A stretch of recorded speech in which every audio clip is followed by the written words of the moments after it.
জীবনে কখনো তুমি মিথ্যা বলনি, তাই তো তোমায় পেতে কাঁদে ধরণী। তোমারই মতো নেতা পেলেও গফুট সুখের গোলাপ চামেরি বকুল। আল্লাহ রাব্বুল আলামিন কোরআনে কারীমের তাফসীর মাহফিলে যাদেরকে নিয়ে এসেছেন, জবান ছেড়ে যে নিয়ামতটা পেলাম, এই যে মুক্তভাবে কথা বলার, খালাকাল ইনসান আল্লামাহুল বায়ান। আল্লাহ বলেন মানুষ আমি বানিয়েছি আর কথা বলা আমি শিখিয়েছি। এই আল্লামাহুল বায়ানের ভেতরে তাফসীরে আছে এখানে 17টা স্তর আছে, 27টা স্তরে ধাক্কা লাগে, এরপর একটা কথা তৈরি হয়। আপনি টের পাচ্ছেন একটা কথা বলতে আল্লাহ কত সাহায্য করছে ফেরেশতাদেরকে দিয়ে আপনাকে। আর হাদিসের ভাষায় পড়েছি এই 27টা স্তরে এক একজন ফেরেশতা বসে আছে, একজন আরেকজনের কাছে, একজন আরেকজনের কাছে, এভাবে দিতে দিতে 27 নম্বরে আইসে আমাদের এই মুখের গর্ত দিয়ে কথা বের হয়। সুতরাং এই যোগ্যতা আল্লাহ যাদেরকে দিয়েছেন কথা বলতে পারেন, জবান খুলে বলেন আলহামদুলিল্লাহ। দরুদ আর সালাম পাঠের মাধ্যমে আজকের তেলাওয়াতকৃত আয়াত আরম্ভ করছি। সূরা আরাফ 11 নম্বর আয়াত থেকে শুরু। এই রুকু থেকে আমরা শুরু করব, যতদূর যাওয়া যায়। এত থাকবেন তো আপনারা? জবান খুলে কোরআনের আয়াত আগে পড়েন। তাফসীর মাহফিল লিখে দিয়েছেন, আমরা তাফসীর আকারে কথা বলবো। আউযু বিল্লাহি মিনাশ শাইতানির রাজীম। বিসমিল্লাহির রহমানির রহিম। ওয়ালাকাদ খালাকনাকুম সুম্মা সাওয়ারনাকুম সুম্মা কুলনা লিল মালাইকাতি ইসজুদু লিআদম ইলা আখিরি আয়াত। কোন সূরা বললাম মনে নেই? আমি আজকে দিনের বেলায় ঠাকুরগাঁও মনে হয় কোন জায়গায় ছিলাম, ঝাপড়তলি, ওখানে সূরা আরাফের 157 নম্বর আয়াতটা পড়েছিলাম, কিন্তু বিস্তারিত বলতে পারি না সময় না থাকার কারণে, আর শরীরও কভার করছিল না। দিনের বেলা শরীর ঘেমে যায়, মনে করলাম রাতের বেলা আরম্ভ করব। আমরা সূরা আরাফ থেকেই পড়েছি, তবে আজকের আলোচনাটা নতুন আঙ্গিকে আমরা কোরআনে কারীম থেকে সাজিয়েছি, ওইভাবে বলার চেষ্টা চালাচ্ছি। আল্লাহ যেন তৌফিক দেন, আমিন। আরফ, আরব শব্দের শাব্দিক অর্থ পরিচিত। আরব মানে কি? বাংলাদেশে বহু মানুষ এই এলাকায় আছে কিনা জানি না, এরা এই যে মারেফতের কথা বলে না? কিসের মারেফত? এই শব্দটা এসেছে উরফুন থেকে। আরাফা ইয়ারিফু, এই শব্দের বাংলা অর্থ পরিচিত হওয়া, প্রকাশ পাওয়া। আল্লাহ পাক বলেন আলহামদুলিল্লাহিল্লাযী আনসালা আলা আবদিহিল কিতাবা ওয়া লাম ইয়াজআল লাহু ইওয়াজা। সব প্রশংসা আল্লাহর জন্য, যিনি তার বান্দার প্রতি কিতাব দিয়েছেন, এমন কিতাব দিলেন যে কিতাবে কোনো মারেফতের কথা নেই। ইওয়াজা মানে বক্ষতা, গোপন কথা, চুরি করা কোনো কথা কোরআনে আল্লাহ দেয়নি। যা দিয়েছে সব ওপেন কথা। এই জন্য কোরআনের কাছে যারা আসে আর এটা বুঝতে পারে, তারা আর গোপন থাকতে চায় না, তারা ওপেন হতে চায়। এই লোকটা রিমান্ডে এবং 4 বছর জেল খাটার পরে তো গোপনে চলে যাওয়ার দরকার ছিল। এই কথা বলেন না কেন? আপনি দেখেন যারা জেল থেকে বের হয়, রিমান্ডে যায়, এই মানুষগুলো আরো গোপনে না, আরো ওপেন হয়। তার মানে কোরআনে কারীম যারা পড়বে, বুঝবে, এদেরকে আপনি যত অত্যাচার করেন গোপনে রাখতে পারবেন না। দিন যত যাবে এরা তত ওপেন হবে। আরে 15.5 বছরের দৃশ্য আমরা উল্টা দেখেছি। কত বড় বড় আলেম বলতো হুজুর গোপনে আসি, এটা শয়তান। গোপনে আসি মানে হযরত ওমর যেদিন মুসলমান হয় ওই দিনই বলেছিলেন, হে রাসূল আপনি অনুমতি দেন আমি একটা মিছিল করব প্রকাশ্যে। তিনি মুসলমান হওয়ার পরে ওপেন হয়। আরে দেশে হাজারো মুসলমান বলে গোপনে আসি, দিনকাল ভালো না। দিনকাল ওই সময় ভালো ছিল? ওই সময় আরো খারাপ ছিল। অত খারাপ দিনকালে যদি তারা গোপন না থেকে ওপেন হতে চায়, এখন আমাদের গোপন হওয়া না ওপেন হওয়া? এমন কোরআন থেকে কথা শুনছি যেখানে গোপন কথা। সুতরাং ফকির ফাকরা বিভিন্ন জটালা লোক যে দরবারে বসে বসে কবরস্থানে বসে বলে মারেফতের কথা, ওর মারেফত মানে শুধু মায়ের দেওয়া লাগবে, তাছাড়া কোনো বুদ্ধি নেই। আমার কুষ্টিয়া জেলায় জন্ম নিয়ে আমার ঝামেলা। পৃথিবীর ভেতরে একমাত্র জেলা যেখানে পুলিশ পাহারা দিয়ে গাঁজা খাওয়া। আমি বিশ্বের বহু জায়গায় গেছি, কোন জায়গায় আমি দেখিনি যে পুলিশ পাহারা দিয়ে গাঁজা খাওয়াচ্ছে। অথচ কুষ্টিয়ার মাজারেতে 3-4 দিন ধরে অনুষ্ঠান চলল, দেখলাম যে পুলিশে পাহারা দিচ্ছে আর ওরা মন মতো গাঁজা খাচ্ছে। এই এলাকার মানুষও চায়, এই ঠাকুরগাঁও, দিনাজপুর, পঞ্চগড়ের মানুষ বউ, ছেলে, মেয়ে, বেটার বউ সব নিয়ে চলে যাচ্ছে। মনে আছে আল্লাহর ওলি ওখানে আছে। কে বলেছে ওটা আল্লাহর ওলি? লালন কোন ধর্মের লোক ও নিজেও বলতে পারেনি, তার মানে কোন ধর্মের অনুসারী ও নিজেও জানে না, ও আল্লাহর ওলি হয় কি করে?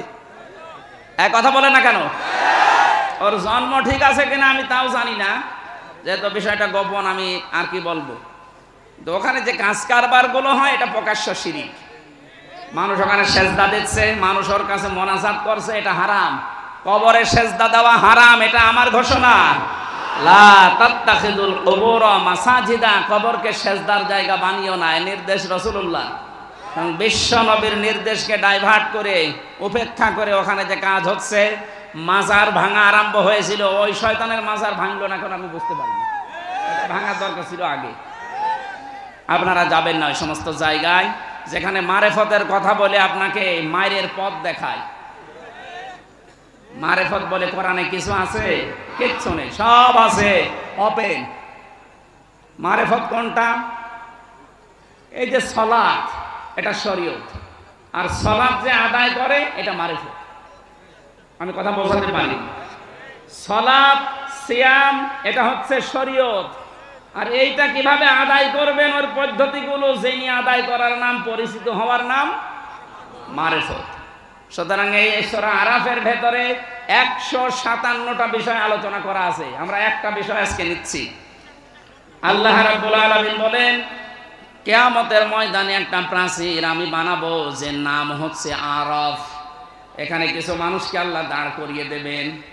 নবীজি বলেন এদেরকে আল্লাহ জাহান্নামেও দেবে না, জান্নাতেও দেবে না। সাহাবী বললেন হুজুর জাহান্নামে দেয় না, জান্নাতে দেয় না, কারণ কি? বিশ্বনবী জানিয়েছেন উম্মতেরা ওই মানুষগুলো দুনিয়াতে ইসলামী আন্দোলন করত।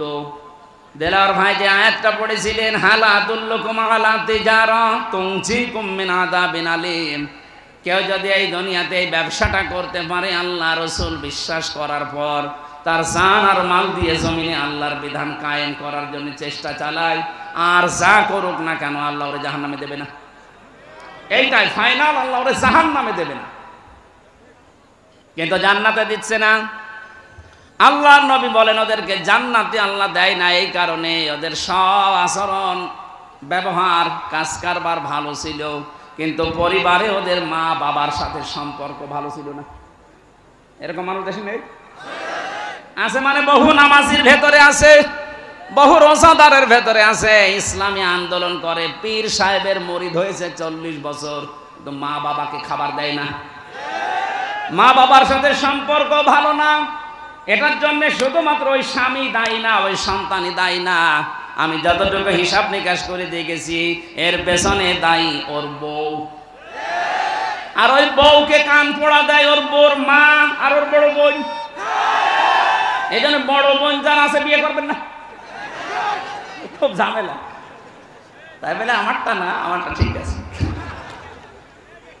বহু মানুষকে আজ আমরা দেখতে পাচ্ছি খালি উপর থেকে ওর বড় বোন আর ওর মা শুধু খোসায়, শুধু টিপস দেয়, আর কতদিন থাকবে একসাথে, আলাদা হ। তো আলাদা হবে কার সাথে? ওর মা বাবা যদি না থাকে দুনিয়ায়, আলাদা হবে কার সাথে? আপনি তো পরের ঘর থেকে এসেছেন, আর ওকে 25 বছর 30 বছর পর্যন্ত শ্রম দিয়েছে বিনা স্বার্থে ওর মা। হ্যাঁ বলেন, তামাম দুনিয়া একদিকে হয়ে গেলে ঋণ শোধ করা সম্ভব? ছোট্ট একটা বাচ্চা এসে বলছে মা আমার কয়েকটা ফর্দ আছে, এই যে আমি কয়েকটা ভাউচার বানিয়েছি, এই টাকাগুলো দাও। কিসের ভাউচার এটা? তুমি যে প্রতিদিন আমাকে দিয়ে মশারি টাঙিয়ে নাও, আমি হিসাব করে দেখেছি এক এক দিন যদি 1 টাকা করেও দাও তো 30 দিনে 30 টাকা হয়। ঠিক আছে, ভাউচারটা দাও। দ্বিতীয় ময়দা হচ্ছে তুমি আমাকে বাজারে পাঠাও মাঝে মাঝে, মাসে যদি 4 দিনও পাঠাও, আমার যে কষ্ট হয় এ যাওয়া আসা করতে, 5 টাকা করে হলেও কমপক্ষে 20 টাকা হয় মাসে, এ টাকা দাও। মা বলে বাবা তোর আর ফরদ আছে? বলে হ্যাঁ আছে। তুমি প্রতিদিন আমাকে দিয়ে বিভিন্ন কাজকর্মের আদেশ করো, যে ছোট মেয়ে আদাস তোমার এই ছোট মেয়েকে আমাকে কোলে নিয়ে ঘুরতে বলো, ওকে লালন পালন করি, মাঝে মাঝে কোলে নিয়ে ঘুরি, আমার কষ্ট হয় এর জন্য আরো 50 টাকা মাসে। এসব মিলিয়ে আমার এই টাকাগুলো এখন পাও না তোমার কাছে, টাকা আমারে ফেরত দাও। মা বলছে ভাউচারগুলো এখানে রাখ, আমারও ভাউচার আছে। কিসের? আমার ভাউচার, আমি তোকে 10 মাস 10 দিন আমার পেটে বহন করেছি তরমুজের মতো, তুই তো মাসের হিসাব দিলি, আমার 10 মাস 10 দিনের হিসাব পাই আমি। দ্বিতীয় নম্বর, তোকে আমি ডেলিভারি করাতে গিয়ে 57 ইউনিট কষ্ট সহ্য করেছি। বিজ্ঞান এখন প্রমাণ করছে এই দুনিয়াতে একটা মানুষের মুখ দেখতে হলে কমপক্ষে 57 ইউনিট কষ্ট সহ্য করা লাগে মাকে, যদি নর্মাল ডেলিভারি হয়। একটা মানুষ, আমরা যারা পুরুষ মানুষ আছি, সর্বোচ্চ 47 ইউনিট কষ্ট সহ্য করতে পারি, এর উপরে গেলে আমরা মারা যাব। কিন্তু মা আমাকে দুনিয়ার মুখ দেখাতে গিয়ে 47 না 57 ইউনিট কষ্ট সহ্য করেছে। শুধু এতটুকু আমি শেষ করিনি, তোকে জন্ম দেওয়ার পরে দুনিয়াতে দুধ পান করানো আমার দায়িত্ব ছিল না, এটা দায়িত্ব ছিল তোর বাবার। এখানে একটা মাসলা আছে, এই যে যারা দুধ পান করায় মায়েরা, এই অধিকার, এই হক, এই দায়িত্ব কিন্তু মায়ের না, এই দায়িত্ব বাবার। অনেকে মনে করছে নতুন হাদিস করে, না হাদিস না, এটা কোরআনের আয়াত।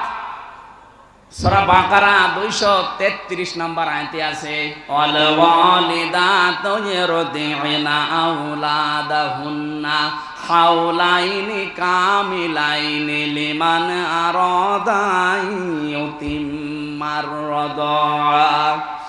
যারা আরবি গ্রামার বোঝে ওদেরকে জিজ্ঞাসা করেন, এখানে ফাজিল মাদ্রাসা আছে না, আলেমদের জিজ্ঞাসা করেন, লিমান আরাদা ইউতিম্মার রাদা শব্দটা মুযাক্কার, আল্লাহ মুআন্নাস শব্দ দেয়নি, মুযাক্কার পুরুষ বাচক শব্দ দিলেন।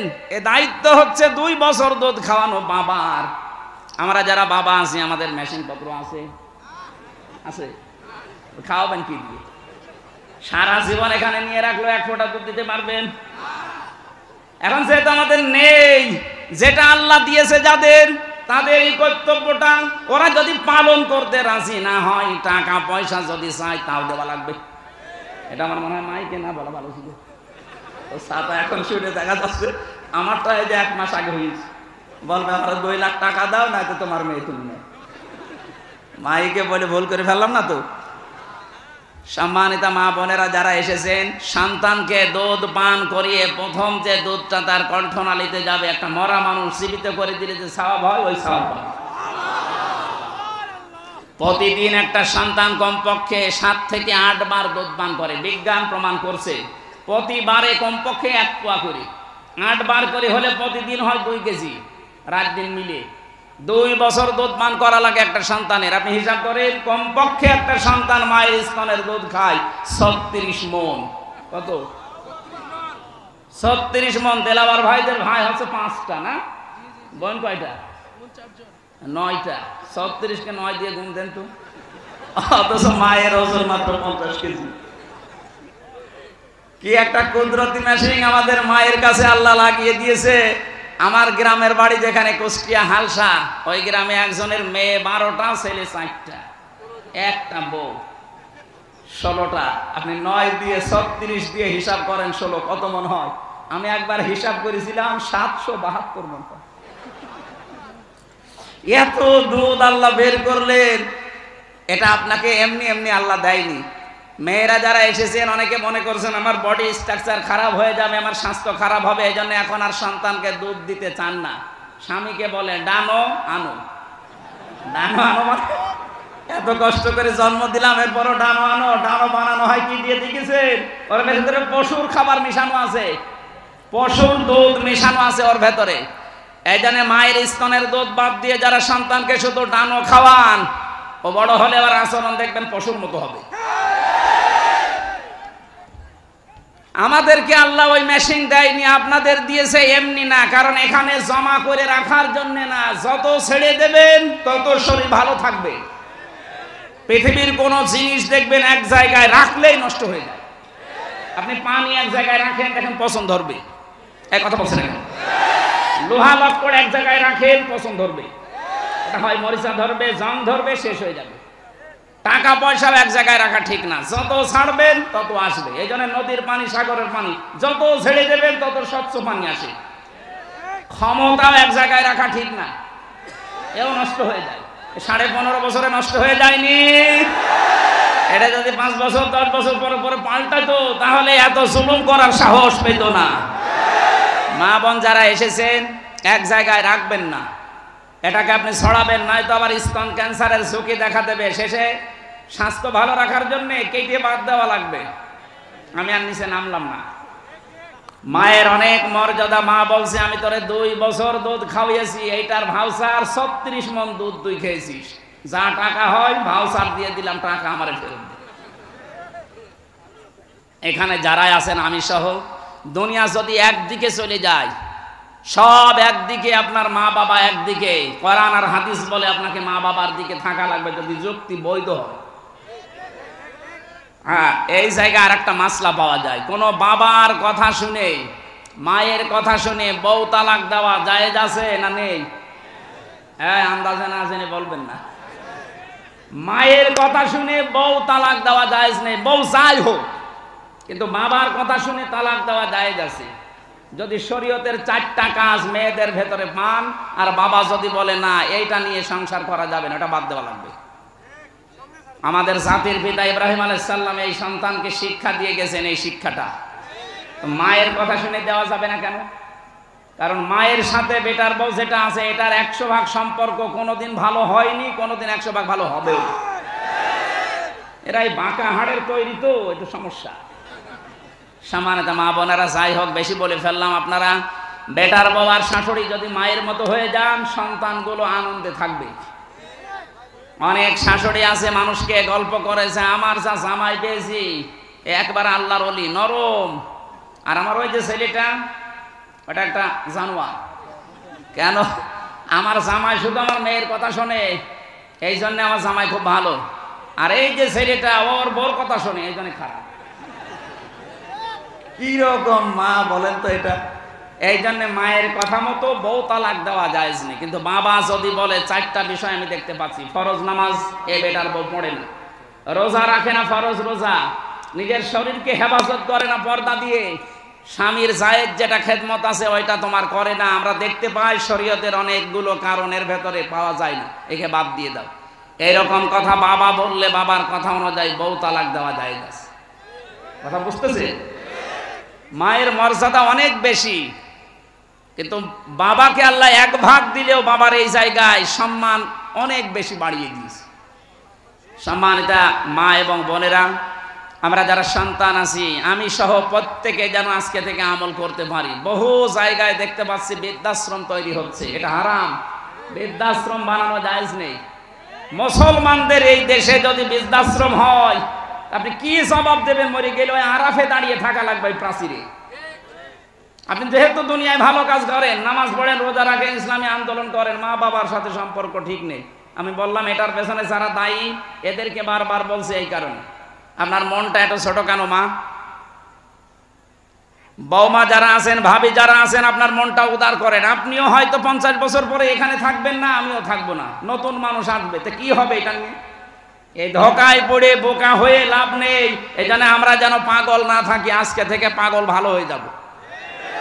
পাগল ভালো হয়ে যাবেন না? না, এই এলাকায় মনে হয় এই হাদিস চলবে না।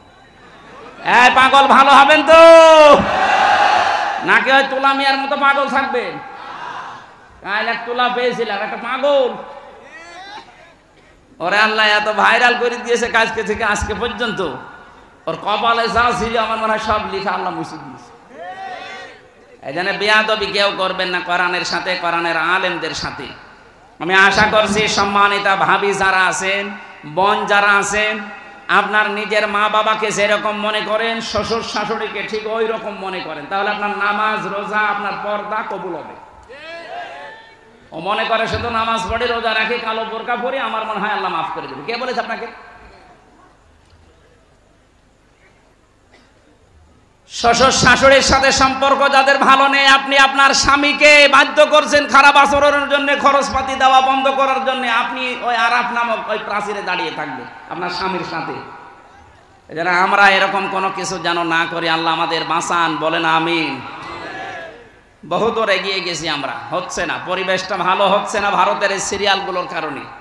আকাশ সংস্কৃতির মাধ্যমে যেগুলো আসতেছে বন্যার পানির মতো পিন আপ করা পত্রিকা দিয়ে, এগুলো দিয়ে আমাদের পরিবার আজ একেবারে সত্যিই জাহান্নাম হয়ে গেছে। এই জন্য একটা টিপস দেই, আমি সহ প্রত্যেক সপ্তাহে অন্তত 2 দিন মা বাবা স্ত্রী সন্তান যারা আছে এই মানুষগুলোকে এক জায়গায় নিয়ে সপ্তাহে 2 দিন হলেও বা 1 দিন হলেও আপনারা কোরআনের অথবা হাদিসের কোনো দার্স নিয়ে বসবেন। এর ভেতরে একটা রহমত আছে। এদেশে যারা একামতের দিন এই দায়িত্ব পালন করে, সে নেতা হোক, কর্মী হোক আর সমর্থক হোক, তাদের এই কাজ করা লাগে। আল্লাহ যেন আমাদের প্রত্যেককে এই কাজটা করার তৌফিক দেন, পরিবারের শান্তি ফিরিয়ে আনার জন্য, বলেন আমিন। যেই বর কারণে, যেই ভাবির কারণে আজ সংসারে অশান্তি লেগে আছে, এই ছোট মনের কারণে, তাছাড়া কিচ্ছু না। হয়তো মাকে 2000 টাকা দিয়ে শাড়ি দিয়েছে আর ওনারে দিয়েছে 1800 টাকা দিয়ে, 200 টাকা কম বেশি, এই জন্য স্বামীর সাথে কথা বলে না। এরকম মহিলা দেশে নেই? এইরকম ছোট মনের বউ আছে কার ঘরে? হাত তোলেন তো। এই যে একজন তাও আছে, তোলেন, আপনি দাঁড়ান। ঠিক আছে ভাই, ও ভয় পাচ্ছে, ক্যামেরা সব ঘোরানো আমার দিকে, আপনার ভয় নেই। হাত আমি তুললে সমস্যা আছে, আমার শালা আছে পেছনে, বাড়ি যে সব বলে দেবে আমার। এই তো ম্যাডাম তো মনে হয় লাইভ দেখছে। কোনটা বড়টা?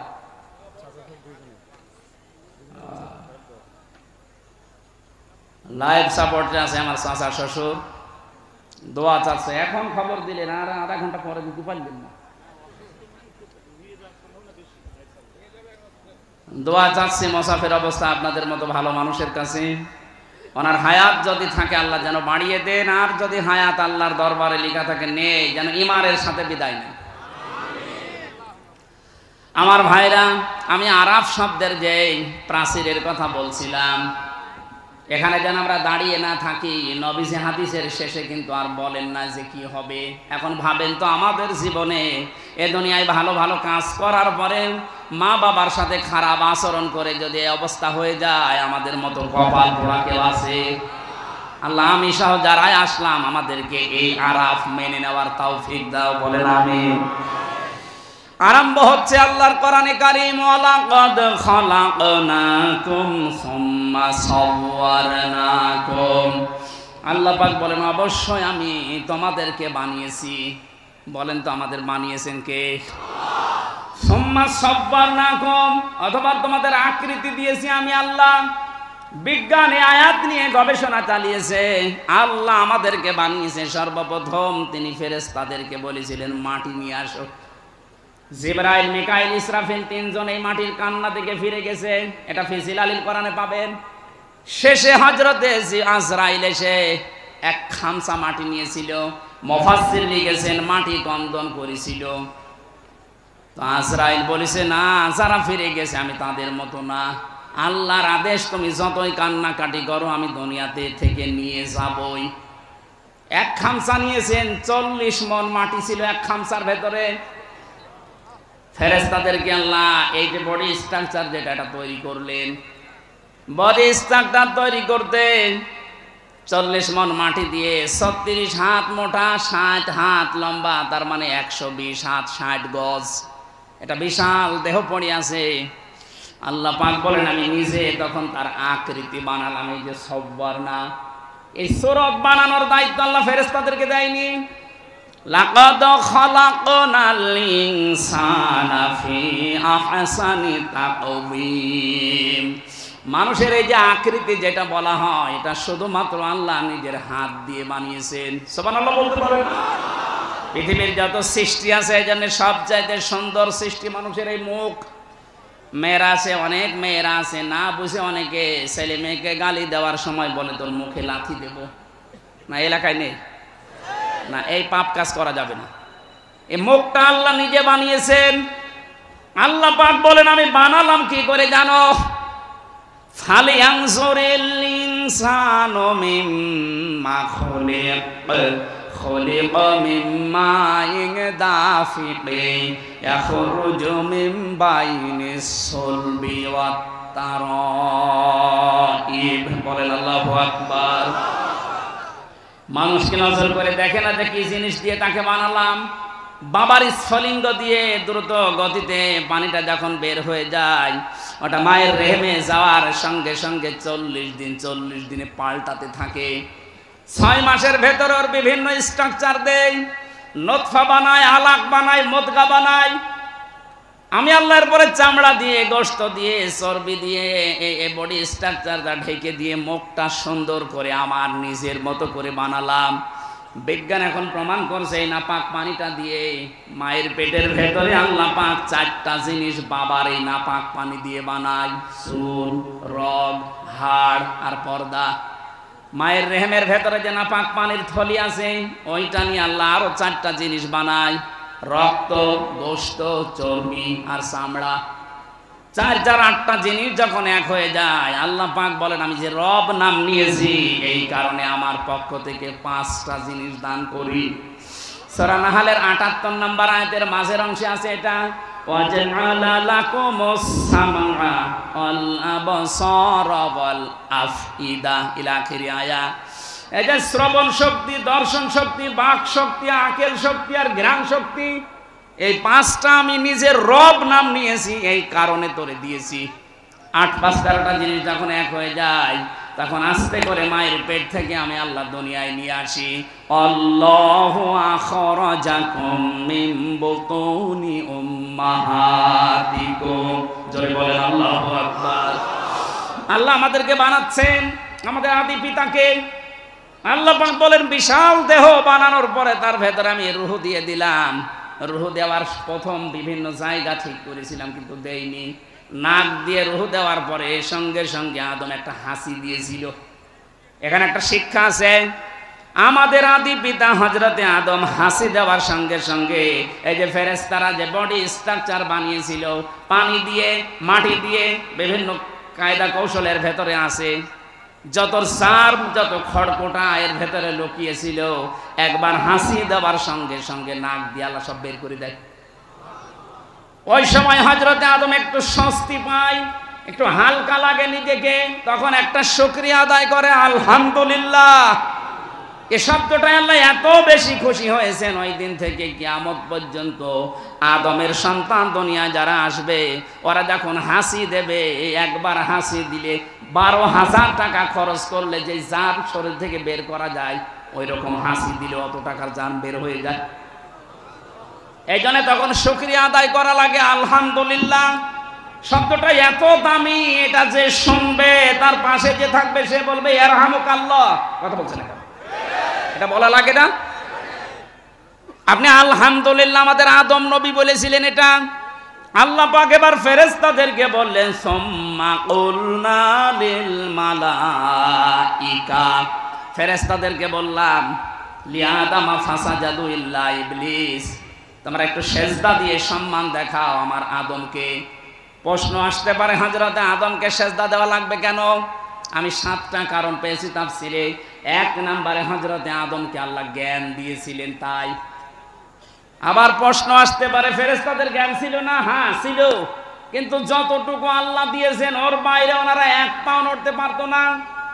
এই জন্য ফেরেশতারা এক বাক্যে জানিয়েছিল ক্বালু সুবহানাকা লা ইলমা লানা ইল্লা মা আল্লামতানা ইন্নাকা আনতাল আলিমুল হাকীম। বলেন আল্লাহু আকবার।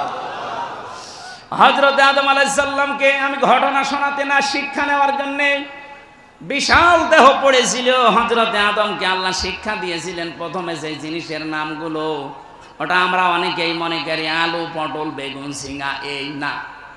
আল্লাহ ওই দিন যত ন্যায় আছে, যত অন্যায় আছে সব কিছু তার সাথে পরিচয় করে দিয়েছিলেন। এখানে যারা তাফসীর পড়তে পারেন সূরা বাকারার 31 নম্বর আয়াতটা বাড়ি দিয়ে মিলাবেন।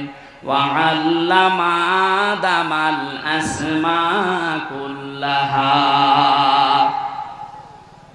আল্লাহ পাক নিজে ক্লাস নিয়ে শিখিয়েছেন আদম আলাইহিস সালামকে যত কিছু অন্যায় যত কিছু ন্যায় সবই একদিনে তার ভেতরে আল্লাহ দিয়ে দিয়েছেন এক ক্লাসের ভেতরে সুম্মা আরাদাহুম আলাল মালাইকা অথবা ফেরেশতাদের সামনে ওনাকে আরজি করলেন হাজির করার পরে বললেন দেখো তো বলো দেখি কারণ ফেরেশতারা ন্যায় অন্যায়ের ওই ভাষাগুলো তখন তো বুঝবে না ওনাদেরকে জানিয়ে দিয়েছেন হযরতে আদমকে এবার ডাক দিয়ে বললেন দেখো আদমকে জিজ্ঞাসা করো যত ন্যায় আছে দুনিয়া শুরু থেকে কিয়ামত পর্যন্ত সব ন্যায় সব অন্যায়ের পরিচয় আমার আদম বলতে পারবে এইজন্য আমরা আদমের সন্তান হিসাবে লেখাপড়া করি নাই তারপরও কিন্তু ন্যায় আর অন্যায় বুঝি কথা বলেন না কেন এটা ওই যে ক্লাস নিয়েছিল আমাদের আল্লাহ আমাদের আদি পিতা আদম আলাইহিস সালামের ওই ক্লাসের গুণ আমরা জীবনে লেখাপড়া যদি নাও করি তাও আমরা কোনটা ন্যায় কোনটা নাই আমাদের বিবেক আছে এটা আমাদের বলে দেবে হযরত আদম আলাইহিস সালামকে তৈরি করা হয়ে গেল জান্নাতের ভেতরে তিনি ঘুরতেছেন সব কিছু আছে জান্নাতে কিন্তু মনের ভেতর ওনার শান্তি নেই রব্বুল আলামিন বলেন আমি আদমের মনের খবর যেহেতু জানি ওনার বাম পাজর থেকে একটা হাড় বের করে সুন্দর একটা মেয়ে লোক বানিয়ে রাখলাম নাম দিলাম হাওয়া হযরতে আদম ঘুম থেকে উঠেই দেখলেন একটা মেয়ে লোক উনি তাকালেন এবং ধরতে গেলেন রব্বুল আলামিন বলেন আদম তাকানো যাবে না ধরাও যাবে না হযরতে আদম ওই সময় বলেছিলেন রব্বুল আলামিন ধরা যাবে তাকানো যাবে কি করলে আপনি সেই পদ্ধতি বলেন আল্লাহ ওই সময় বলেছেন বিয়ে করা লাগবে বলছে আমি রাজি আছি বিয়ে করা লাগবে রাজি আছি শুনলেই হবে মহারানা দেওয়া লাগবে আমার কাছে কিছু নেই বিয়ে করতে রাজি হয়ে গেলে কি করে বাংলাদেশের যুবক আমরা যারা আছি কোন ফরজ যদি নাও জানি বিয়ে করা ফরজ ওটা জানি ফরজ কি কাউকে বলে দেওয়া লাগে বহু সন্তান আছে এখানে মোবাইল করে বলে হুজুর এটা বলতে পারেন না মা বাবা থাকে ঠিক আছে বললাম তো বিয়ে করা ফরজ আছে কারোর জন্য সুন্নাত আছে কারোর জন্য নফল আছে কারোর জন্য ওয়াজিব আছে কারোর জন্য হারাম আছে আপনি বিয়ে করে যদি অত্যাচার করবেন যৌতুক নেবেন এই নিয়ত থাকে আপনার জন্য বিয়ে করা জায়েজ নেই হারাম কথা বলেন না কেন যদি এই নিয়ত থাকে যে আমি সুন্নাত পালন করব দুনিয়াতে নবীজির উম্মতের সংখ্যা বাড়াবো আপনার জন্য বিয়ে করা সুন্নাত নিজেকে কন্ট্রোল করা যদি কঠিন হয়ে পড়ে তার জন্য বিয়ে করা ফরজ ওয়াজিব হযরত আদম যেই বলেছেন আমি বিয়েতে রাজি আছি আমি তাকাতে চাই ধরতেও চাই কারণ এই যে মেয়ে লোকের প্রতি একটা আকর্ষণ এটা আল্লাহ নিজে বানিয়ে দিয়েছেন সূরা আলে ইমরানের 14 নম্বর আয়াতে তাফসীর করা আছে যুযিনা লিন-নাসি হুব্বুশ শাহাওয়াতি মিনান নিসা আল্লাহ বলেন আমি সুশোভন করে দিয়েছি আকর্ষণীয় করে দিয়েছি 7টা জিনিসকে দুনিয়ায় তার এক নম্বরে নারী স্ত্রী এজন্য স্ত্রী লোকের প্রতি মেয়ে লোকের প্রতি আকর্ষণ আসবেই পুরুষের এইটাই স্বাভাবিক এটা বানিয়েছে কে আল্লাহর এই সিস্টেমটাকে বাংলাদেশে আজ অনেকেই উল্টিয়ে দিতে চাচ্ছে মেয়ে লোকের প্রতি আপনার আকর্ষণ হবে দায়িত্ব দিয়েছে এই পদ্ধতি বানিয়েছে কে আরো জোরে বলেন এটা আজ যারা পাল্টিয়ে সমকামিতা অর্জন করার মাধ্যমে বাংলাদেশে অনেকে অফিসও নিতে চাচ্ছেন নাম দিয়েছে মানব অধিকারের অফিস তাই কিসের মানব অধিকার সমকামিতার অফিস বানানোর জন্য যারা চেষ্টা আছেন ৯৬% মুসলমানের এই দেশে এই গোনার কাজ আমরা হতে দেব বলেন কত রুচি নিচে নামলে পুরুষ মানুষকে বিয়ে করে বলেন মানুষ আজ পর্যন্ত কোন কুকুর পুরুষকে বিয়ে করেছে আমি শুনিনি কথা বলেন না কেন যে সমস্ত মানুষেরা এই সমকামিতার নাম দিয়ে এটা প্রমোটও করছেন আমার মনে হয় এরা কুকুরের চাইতেও খারাপ এদের কোনো আত্মীয় স্বজন এদের সাথে করা যাবে না এগুলো মানুষের তালিকায় আর নেই হযরতে আদম নবী যখনই রাজি আল্লাহ পাক বলেন দেন মোহর দাও কিছু নেই তাহলে আমার নবী মুহাম্মদুর রাসূলুল্লাহর উপরে 10 বার দরুদ পড়ো এইটাই দেন মোহর তিনি পড়লেন পড়ার পরে জান্নাতের ভেতরে বেশ আরামে আছেন এখানে আমার কয়েকটা শিক্ষা আছে আয়াতে রব্বুল আলামিন বলেন জান্নাতে ওরা যখন আরামে ছিল, হযরত আদম আলাইহিস সালামকে আমি একটা নিষেধ করেছিলাম, সব জায়গায় যাওয়া যাবে কিন্তু ওই গাছটার কাছে যাওয়া যাবে না। এই গাছ মানে আল্লাহর একটা নিষিদ্ধ জায়গা। এটা শুধু জান্নাতের ভেতরে না, এই পৃথিবীতে আল্লাহর বহু নিষিদ্ধ বর্ডার আছে। আমরা যারা আল্লাহকে বিশ্বাস করি ওই বর্ডার পর্যন্ত সেই থেমে যাওয়া লাগবে। এই যে অর্থনীতির বিভাগে যারা পড়েন, অর্থনীতির বিভাগে যারা কাজ করেন, আপনি অর্থনীতি কাজ চালান, ব্যাংকিং ব্যবস্থায় বলেন, সামাজিকভাবে বলেন, ব্যবসায়িকভাবে বলেন, মোশারাকা, মোদারাবা, মোরাবাহা, এর বিভিন্ন নিয়ম নীতিতে ব্যবসা করেন, কিন্তু সাবধান, যখনই সুদের কাছে যাবেন থেমে যাবেন।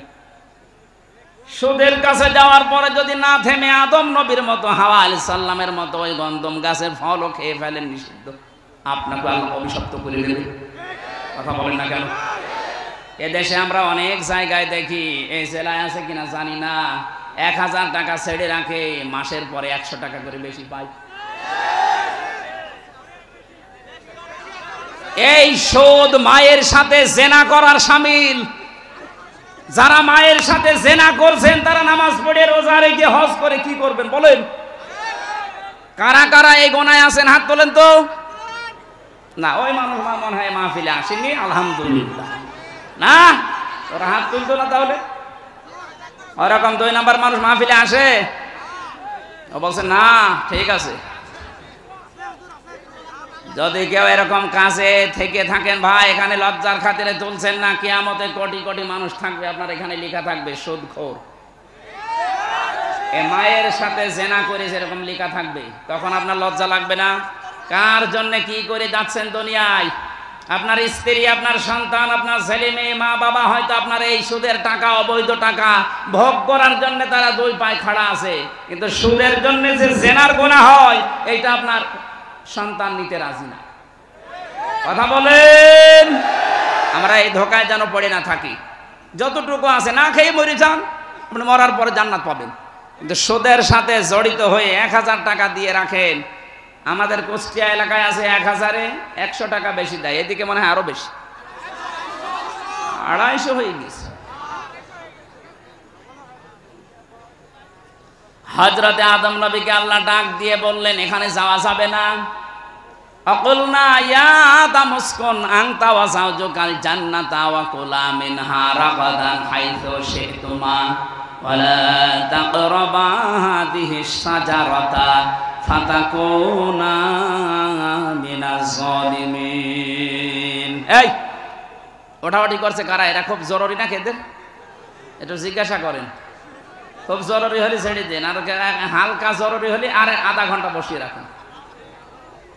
এই যুবক মানুষ চলে যাচ্ছ মানে, হ্যাঁ 1.5-2 ঘন্টা বসে থাকতে পারো না? বিয়ে দিলেও বউ টেকবে?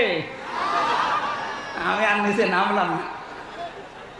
এই যুবক মানুষ যেন না যায়, বুড়ো মানুষ 2-1টা চলে যাক, ওর বউ না টিকলেও অসুবিধা নেই। আল্লাহ তাকে ডাক দিয়েছিলেন, হে আদম, বিয়ে যখন হয়ে গেছে, বউ নিয়ে এবার তোমার বাড়ি যাও। জান্নাত আমাদের বাবার বাড়ি। কি কথা বলে না কেন? জান্নাত আমাদের। আরো জোরে বলেন, জান্নাত আমাদের, জান্নাত আমাদের। তাহলে আয়াত থেকে শিক্ষা, বিয়ে করার পরে বউ নিয়ে বাবার বাড়ি যাওয়া লাগবে। আর আমরা নিজেরাই ঘর জমা থেকে যাই। এই এলাকায় ঘর জমা আছে? না না, ঘর জমা থাকবেন কেন? বউ নিয়ে আর নিজের বাড়ি, বাবার বাড়ি যাওয়া লাগবে, এইটাই কোরআনের নিয়ম। হযরতে আদম নিয়ে গেলেন বাবার বাড়িতে। আল্লাহ পাক বলেন দাঁড়াও, বাড়িতে ঢোকার পরে কয়েকটা কাজ করা লাগবে। বিয়ে করে যারা বাড়িতে নিয়ে আসেন, এই যে কয়েকটা কাজ আছে, রব্বুল আলামিন প্রথমেই দিয়েছেন তাদের কাজ।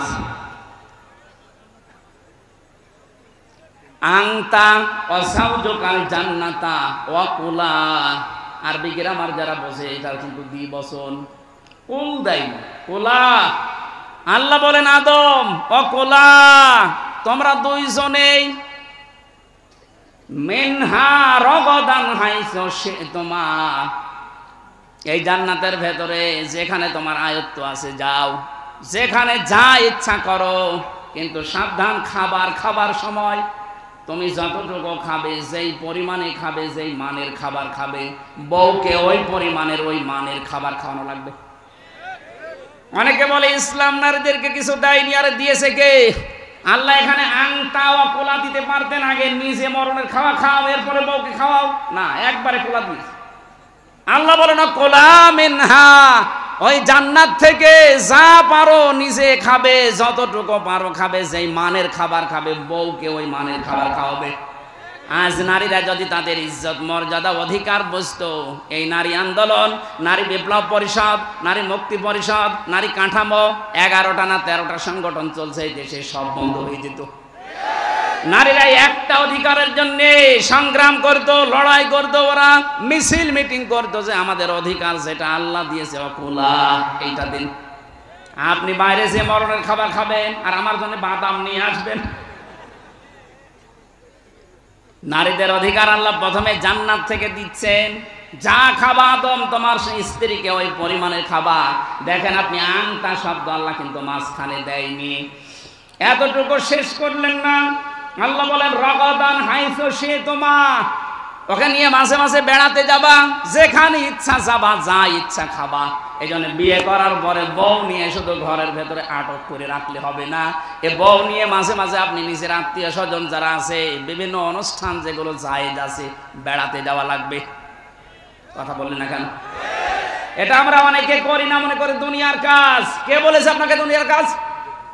এই শব্দটাকে আজ পশ্চিমা বিশ্ব, বিশেষ করে আমাদের দাদারা, এই শব্দটাকে ওরা সংকুচিত করে ইসলামের উপর একটা অপবাদ দেয় যে মেয়েরা ইসলাম যদি কায়েম হয় তোমাদেরকে ঘর বন্দি করে ফেলবে। এই জন্য আমিরে জামাত ডাক্তার শফিকুর রহমান ঘোষণা দিয়েছে, ইসলাম যদি দেশে আসে সবচাইতে বেশি নিরাপদে থাকবে মেয়েরা। এদেরকে আজ অনেকে জুজুর ভয় দেখাচ্ছে, দেখো ইসলাম যদি আসে তাহলে এইভাবে বেড়াতে পারবা না। কে বলেছে পারবে না?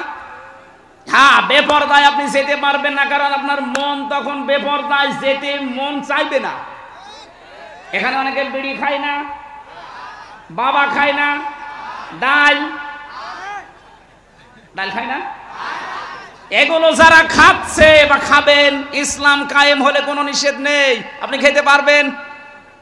এই যে মসজিদের ভেতরে যারা যায়, মসজিদে যাওয়ার সময় কি কেউ ডাল খায়, কেউ বিড়ি খায়? কেন? কারণ জায়গাটার পরিবেশ ওইরকম। কথা বলি না কেন? মসজিদের পরিবেশে ডাল খাওয়া, বাবা খাওয়া, বিড়ি খাওয়া, আরো জোরে বলেন, আপনার বিবেকে আপনাকে বাধা দেবে। ইসলাম যদি 56,000 বর্গ মাইলে কায়েম হয়, পুরা এলাকায় হয়ে যাবে জান্নাতের মতো, পুরাটা হয়ে যাবে আল্লাহর ঘর মসজিদের মতো। তখন আপনাকে বেপরদায় চলতে মনে চাইবে না, সবাই বোরকা পরে বের হয়, আমিও যাব। কেউ বাবা খায় না, আমিও খাবো না, কারণ বাবা আপনার খাওয়ার মতো রুচি আসবে না। ওয়ালাকুম ফিহা মা তাশতাহি আনফুসুকুম ওয়ালাকুম ফিহা মা তাদদারুন। জান্নাত এমন ভাবে আল্লাহ বানিয়েছে, মনের ভেতরে চাওয়ার আগে আপনার সামনে চলে আসবে। ইসলাম যদি সত্যি এ দেশে কায়েম হয়ে যায়, এই দেশটাও ঠিক আপনার কাছে আল্লাহ ওইভাবে বানিয়ে দেবে। আপনার বিড়ি খাওয়ার মতো রুচি আপনার এই অন্তরে আল্লাহ রাখবে না, বের করে দেবে। বের করে দেবে কেন? এটা সূরা আরাফের ভেতরে আছে। আল্লাহ রাব্বুল আলামিন বলেন, ওয়ানাসা'না মা ফি সুদুরিহিম মিন গিল্লিন তাজরি মিন তাহতিহিমুল আনহার। এটা 43 নম্বর আয়াত। যারা জান্নাতে যাবে তাদের অন্তর থেকে আমার আল্লাহ হিংসা, বিদ্বেষ এবং যে অহংকার আছে, গিল্লুন, এগুলো সব আল্লাহ বের করে দেবে। এদেশে ইসলাম কায়েম হয়ে গেলে আমাদের ভেতর আর হিংসা, বিদ্বেষ, বাবা খাওয়ার মতো মন, ডাল খাওয়ার মতো মন থাকবে না, আল্লাহ বের করে দেবে। সুতরাং এইটা কায়েম হওয়া খুব জরুরি। বহু বছর তো দেখলেন, 53 বছর তো দেখতে আছেন, ছাতা কিছুই হয়নি। একটা ইসলামের হাতে দিয়ে দেখেন তো কি দেখা যায়? কথা বলে না কেন? একটু দেখতে মনে চাই না? মেয়েদেরকে বলছি, আপনাদের এই জুজুর ভয় যারা দেখাচ্ছে, ওরা আপনাদের ভোগ করতে চায়। আল্লাহ কোরআনে নির্দেশ দিচ্ছে, আদম বউ নিয়ে ঘুরবা ফিরবা, হ্যাঁ সাবধান, ওলা তাকরাবা হাদিহি শাজারা, এই গাছের কাছে যাবা না। মানে তার মানে এমন কিছু নিষিদ্ধ জায়গা আছে যেখানে বউ নিয়ে, মেয়ে নিয়ে, বেটার বউ নিয়ে যাওয়া যাবে না, এরকম জায়গা নেই। আপনি অনুষ্ঠানে যাবেন, পার্কে যাবেন, কিন্তু এমন পার্কে যাওয়া যাবে না, এমন মেলায় যাওয়া যাবে না যেখানে মেলা নিয়েছে নাম শিশু মেলা, শিশু নেই, শিশুর খালারা আর মামারা। মেলা দেশে নেই। বৃক্ষ মেলা নাম দিয়েছে, কোনো বৃক্ষ নেই, শুধু জীবিত মানুষ দাঁড়িয়েছে। এখানে এমন জায়গায় আমি যেতে পারি না যে জায়গায় আল্লাহর নিষিদ্ধ তাকরাবা হাদিহি সাজারা। তাহলে বউ নিয়ে ঘোরাঘুরি করা, এদিকে ওদিকে যাওয়া, এটা জায়েজ নেই। আরো জোরে বলেন। কোন লোক যদি নিজের স্ত্রীকে সাজগোজ করার জন্য কিছু কিনে দেয়, এই যে যত কিছু লাগে ওদের, আশকারা, মাসকারা, আইলানা, আমি 57টা জিনিসের নাম পেয়েছি বিয়ে করার সময়, তাও তো অল্প টাকা দিয়ে বাজার করেছিলাম। আমার যে 57টা লিস্ট ধরিয়ে দিয়েছে, আমি বলছি এত কিছু কেন? বলছে হুজুর সব এখনো দিইনি, বাকি জিনিস যদি সব দিয়ে দেয় আপনি যা টাকা এনেছেন এ টাকায় হবে না। বলেন তো, এক চকের ভেতরে দেখলাম প্রায় 8টা না 9টা, বাকি জায়গায় কত আছে? ওদেরকে যদি 1000 জিনিসও সাজতে লাগে, স্ত্রীকে সাজগোজ করার জন্য যত টাকা খরচ হবে, ওটা যদি শুধু আপনার জন্য হয়, পরপুরুষের জন্য না হয়, পুরা 10,000 টাকার যদি সাজগোজের জিনিস দেওয়া হয়, পুরাটাই সাদগা। স্ত্রীকে 5000 টাকার জিনিস কিনে দিয়েছেন সাজার জন্য 1 বছরে, হাত তোলেন তো, এরকম মানুষ আছেন কিনা? এই এলাকায় মানুষ বিয়ে দেয়? এই যে একজন,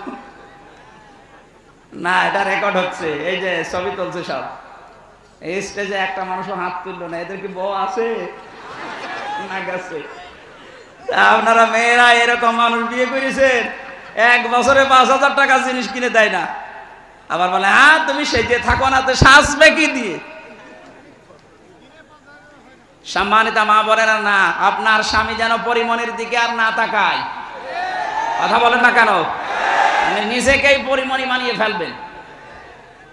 টাকা দিতে না চাইলে দরকার হয় পকেট মারা টাকা দিয়ে ফেরেন লাভলি কিনবেন, কোনো অসুবিধা নেই।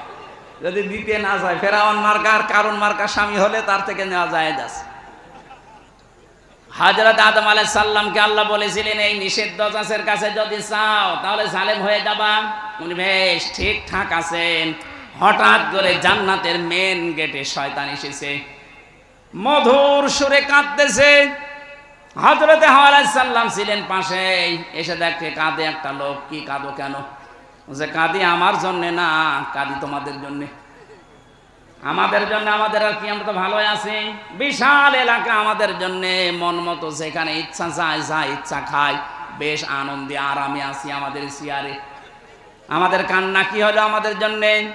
শয়তান ওই সময় 2টা কথা বলেছিল, আল্লাহ পাক কোরআনে তুলে দিয়েছেন। রব্বুল আলামিন বলেন, শয়তান বলেছে ওয়াকাসামাহুমা ইন্নী লাকুমা লামিনান নাসিহিন। আমি আল্লাহর নামে কসম দিয়ে বলছি, আমি তোমাদের হিতাকাঙ্ক্ষী, শুভাকাঙ্ক্ষী। এই দুনিয়াতে যারা মুসলমানদের ঈমান আর আমল ধ্বংস করার জন্য সাহায্যের হাত বাড়ায়, দেখবেন ওদেরও দুর্বিসন্ধি এইটাই। এদেশে বহু এনজিও বাইরের দেশ থেকে আসেন শুধু আমাদের ঈমান আর আমল ধ্বংস করার জন্য। 10 টাকার উপকার করলে সুদের মাধ্যমে 20 টাকা চুষে নেয়। কথা বলছেন, শয়তান প্রথমেই কথা বলতে গিয়ে কেঁদে ফেলেছে। কথা বলতে কি প্রথমেই ও কেঁদে ফেলেছে। আল্লাহ পাক বলেন, শয়তান প্রথমেই কথা বলতে গিয়ে কাঁদছিল। হযরতে হাওয়া তার কান্না দেখে গলে গেছে। তিনি ডাক দিয়ে বলেন, আপনি কাঁদবেন না। কাঁদেন কেন? কি হয়েছে? আমাদের জন্য আপনার কাঁদা দরকার নেই, বলেন তো কি? এই জন্য শয়তান মার্কা মানুষ দুনিয়ায় যারা আসবে, আপনি দেখবেন তারা কথা বলার আগেই কেঁদে ফেলে। আমরা তো তাই দেখেছি। আর বাবা মারা যাওয়ার পর থেকে কান্না আরম্ভ, কথা বলতে গেলেই বলে আমার কেউ নেই, কেউ নেই। এই কেউ নেই, কেউ নেই বলেই কেঁদে ফেলে। তো কেউ নেই, আমরা কি করব? এতিম মানুষ, এতিমের জন্য এতিমখানা আছে। কথা বলেন না কেন? আপনি যদি যেতে চান আমরা রাজি আছি। মা বাপ যেহেতু আপনার নেই, আপনি এতিম, এদেশে বহু এতিমখানা আছে, সেখানে রেখে দেব। আসতে বলেন। কান্নাকাটি যখন বন্ধ হয়ে গেছে, হযরতে হাওয়া আলাইহিস সালাম বললেন, এবার বলেন তো দেখি কান্নার প্রথম কারণ। শয়তান আবার ব্যাখ্যা করছে। এক নম্বরে শয়তানের ব্যাখ্যা ছিল এই, দেখেন আমি কাঁদি আপনাদের জন্য এই কারণে, আমি গোপন সূত্রে জানতে পেলাম যে আরামে আপনারা আসেনি, আরামে আপনাদেরকে আল্লাহ রাখবে না, এখান থেকে বের করে দেবে। মেয়েদের অভ্যাস এইটা, এটা কোরআনে আছে। হযরত ইউসুফ নবীর ঘটনা বর্ণনা করতে গিয়ে আল্লাহ এটা আমাদেরকে জানিয়েছেন। আমার আলোচনা কি লম্বা হয়ে যাচ্ছে? ওরে বাবা, 11টা বেজে গেছে। বলেন, বললে তো মেলাক্ষণ বলতে পারবো, কিন্তু আমার তো শরীর বাঁচাতে হবে। হযরতে আদম আলাইহিস সালাম, ইউসুফ আলাইহিস সালামের জামানায় যে ঘটনাটা আমরা একটু ইঙ্গিত দিই, ইন্না কাইদাকুন্না আযীম। আল্লাহ পাক বলেন মেয়েদের চক্রান্ত বড় ভয়ঙ্কর। এই সময় যেই বলেছে যে আপনাদেরকে আরামের জায়গায় আল্লাহ আর থাকতে দেবে না, আমি গোপন সূত্রে সংবাদ পেয়েছি, তখনই উল্টিয়ে গেছে। কি এত আরামের চেয়ারে থাকতে পারবো না মানে কি করা লাগবে আপনি তাই বলেন। আজও বিশ্বে তাকান, যেই দেশে মেয়ে লোকের কাছে শয়তান এই প্রচনা দেয় যে আরামে আসো, আরামে কিন্তু থাকতে পারবা না, বিদায় করার চিন্তা ভাবনা চলছে, তখনই ও বিগড়িয়ে যায়। তখনই বলে কি করা লাগবে বলেন। দরকার হয় হামসার মতো মানুষকে বছরের পর বছর জেলে আটকিয়ে রাখবো, মেরে ফেলবো, তাও আমার থাকা লাগবে। এরকম বহু মানুষকে রেখেছে না রাখে নাই? এগুলোকে বৈধ না অবৈধ কাজ? এই যে বিনা কারণে একটা মানুষকে কষ্ট দেওয়া, এটা বৈধ না অবৈধ কাজ? আল্লাহর নিষিদ্ধ বর্ডার তখন ওরা পার করে ফেলে। যেই হযরতে আদম আসলেন, ডাক দিয়ে বলে, স্বামী তুমি তো জানো না এই আরামের জায়গায় নাকি থাকা যাবে না। কেন? এই গোপন ভিত্তিতে একটা আল্লাহর ভালো মানুষ এসেছিল, আমাকে জানিয়ে গেছে, চলো ওই গাছের গন্ধম গাছের ফল খাওয়া লাগবে। হযরতে আদম প্রথম তিনবার নিষেধ করেছিলেন, না এটা করা যায় না, এটা আল্লাহর নিষেধ। ওর মাথার ভেতরে যেহেতু একটা বুদ্ধি পাকিয়ে দিয়েছে শয়তান, প্ররোচনা দিয়েছে, ফাওয়াসওয়াসা লাহুমা শাইতানু লিইবদিয়া লাহুমা মা বুরিয়া আনহুমা ইলা আখিরি আয়াত। আল্লাহ পাক বলেন আদম নবী আলাইহিস সালাম রাজি যখন হচ্ছিলেন না, যেহেতু টার্গেট করেছে শয়তান মহিলাকে, এই জন্য মহিলাকে টার্গেট করার কারণে মাথার ভেতরে ঘোর পাক খাচ্ছে, কখন আমার এই আরামের জান্নাত হারিয়ে যায়। বারবার যখন বসায় স্বামীকে, তাড়াতাড়ি করেন, আমাদের হিতাকাঙ্ক্ষী শোভাকাঙ্ক্ষী এ ওয়াজ আমাদেরকে করেছে, শেষে বলে না আমি পারবো না। হযরতে হাওয়া আলাইহিস সালাম শেষ পর্যন্ত আদম নবীর সাথে কথাও বন্ধ করে দিয়েছিল। ঠাকুরগাঁওবাসী পরিবারে যদি স্ত্রী স্বামীর সাথে কথা বন্ধ করে দেয়, ও পরিবার থেকে অশান্তির দাবানল জ্বলছে। তাও তো তারা মাত্র 2 জন। আমাদের দেশে কত মানুষ আমরা বিভিন্ন জায়গায় আছি, স্বামী স্ত্রীর কথা বন্ধ করলে বাইরে যেয়ে চার দোকানে গল্প করা যায়। কত মানুষ আছে মনের কথা বলা যায়। আর আদম নবী স্রেফ একা, স্ত্রী কথা বন্ধ করে দিয়েছে। বলেন তো কি একটা অবস্থা, কেউ নেই তো গল্প করার। আর শেষ পর্যন্ত রাজি হলেন, গাছের কাছে গেলেন, তারপরও ফল ছিঁড়তে রাজি না। হযরতে হাওয়া পেছন দিক থেকে যে জোর করে ফল ছেড়েছিলেন, গাছের পাতাটা ফলটা ছেড়ার পরে যে কষ পড়েছিল, এটা দুর্বল বর্ণনাটা, তারপর আমি শিক্ষার জন্য বলছি। এই যে কষ পড়েছিল ওখান থেকে, এই পাতাটা ছেড়ার পর বরদোয়া দিয়েছিল এই গাছ, আমি নিষিদ্ধ ছিলাম, আমার শরীর থেকে যে কষ আর কষ ঝরিয়েছ, যৌবন প্রাপ্ত হলে আল্লাহ তোমার শরীর থেকে এরকম কষ ঝরাবে। এই জন্য মেয়েদের এই বরদোয়া লেগে আছে, মাসে 3 দিন 7 দিন 10 দিন। কথা বলছেন না কেন? আল্লাহ রাব্বুল আলামিনের এই যে জান্নাতের ভেতরে যে গন্ধম গাছের এই বরদোয়া কিয়ামত পর্যন্ত মেয়েদের উপরে লেগেই থাকবে। শেষে যখন নিজেদের লজ্জা স্থান পর্যন্ত উন্মুক্ত হয়ে গেছে, শয়তান তখন ওই জান্নাতের গেট থেকে হাসতেছে। কারণ শয়তান ছিল যৌনবাদী, ও যৌনতা ভালোবাসে। এই দেশে আজ যারা নিজেদের গোপন অঙ্গগুলোকে মানুষের সামনে প্রকাশ করে নিজের আনন্দ পান, বুঝবেন আপনি শয়তান হয়ে গেছেন। বলে হুজুর আমার শয়তান দেখান, শয়তান দেখাতে আবার আমেরিকায় যাওয়া লাগবে? যেগুলো ঢেকে রাখা দরকার মেয়েদের পুরুষদের, ওইগুলো যারা ঢেকে রাখে না, ওইটা একটা টাটকানের ভেজাল শয়তান। কারণ শয়তান উলঙ্গ থাকতে ভালোবাসে। এক কথা বলেন না কেন? যৌনতা ছড়াতে ভালোবাসে শয়তান। হযরত আদম এবং হাওয়ার দুইজনের পোশাক যখন খুলে গেছে, শুধু পোশাক খোলা না, শেষ পর্যন্ত প্রসাব পায়খানার প্রয়োজন দেখা দিয়েছে। আল্লাহ পাক বলেন না, এখানে এই কাজ করা যাবে না, সিস্টেম নেই।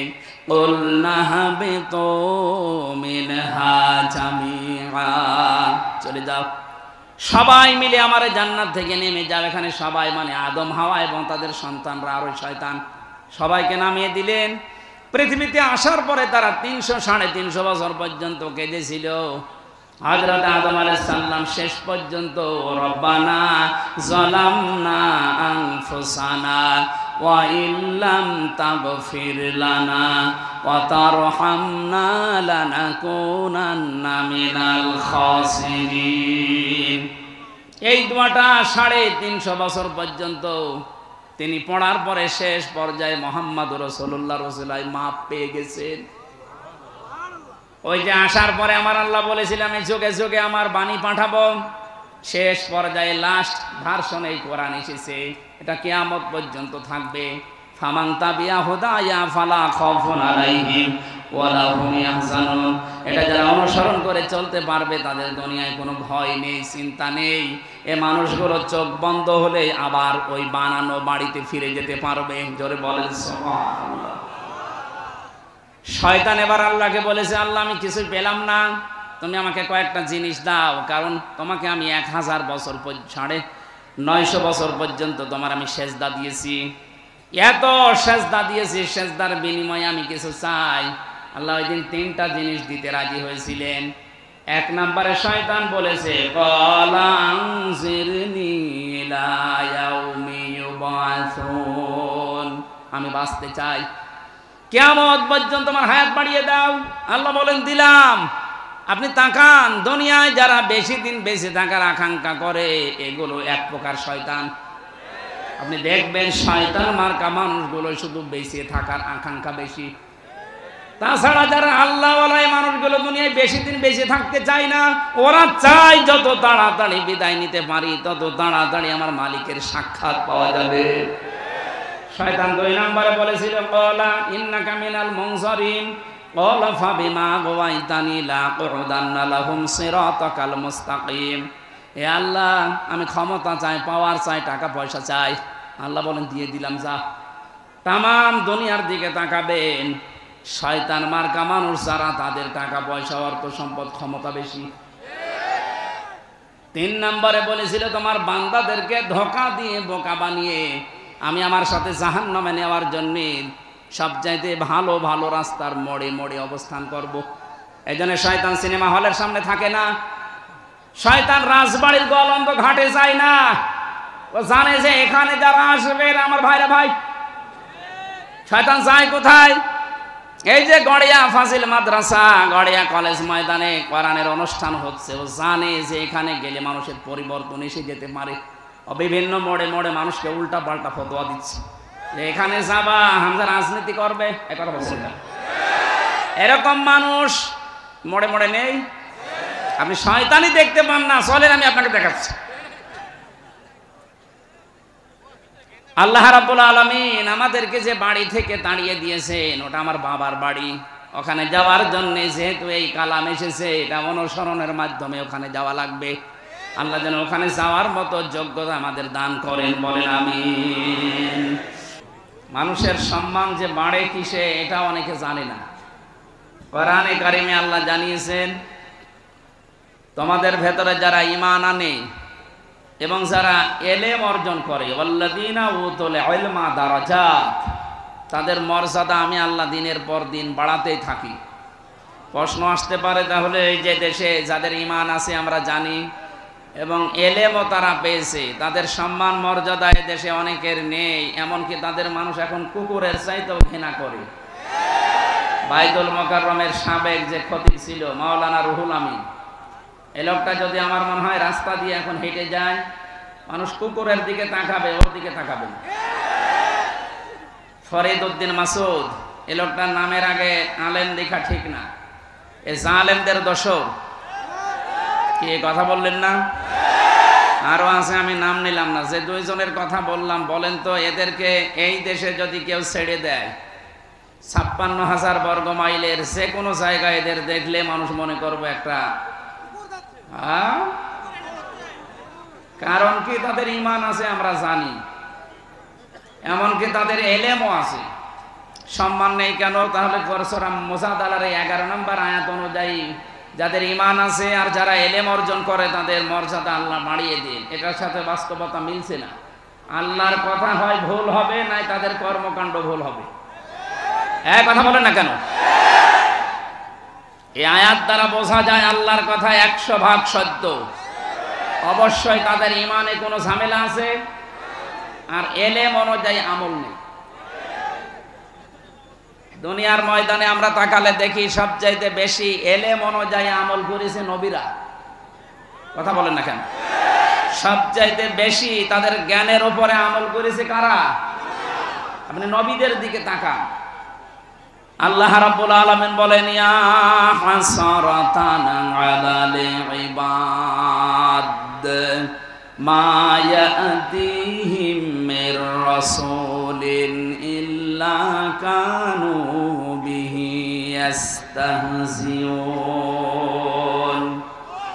সূরা ইয়াসিনের 30 নম্বর আয়াতে আল্লাহ বলেন, আমার বান্দাদের জন্য আমার আফসোস, আক্ষেপ, এমন কোন নবী রাসূল দুনিয়ায় পাঠালাম না যার সাথে সমসাময়িক মানুষেরা ঠাট্টা করে নাই, বিদ্রূপ করে নাই। ঠাকুরগাঁওবাসী আল্লাহর এই আয়াত অনুযায়ী নবীদের সাথে ঠাট্টা বিদ্রূপ উপহাস করা হয়েছে না হয়নি? নবীদের কি চরিত্র খারাপ ছিল? কারো মেয়ের দিকে তাকিয়েছে? কারো ঘর ভেঙে দিয়েছে?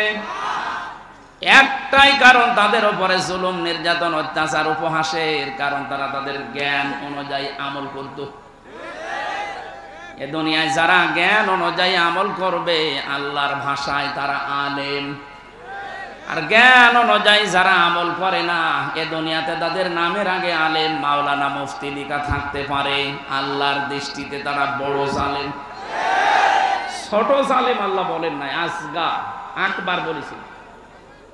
সূরা বাকারা 1 নম্বর পারা 20 নম্বর পৃষ্ঠার 13 নম্বর লাইনের 140 নম্বর আয়াতের প্রথম অংশে আছে, অমান আযলামু মিম্মান কাতামা শাহাদাতান ইনদাহু মিনাল্লাহ ইলা আখিরি আয়াত।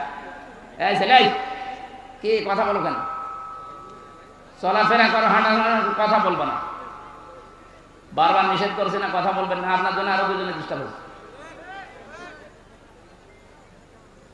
আল্লাহ পাক বলেন, সব চাইতে বড় জালেম আমার দৃষ্টিতে দুনিয়ায় ওই লোকটা।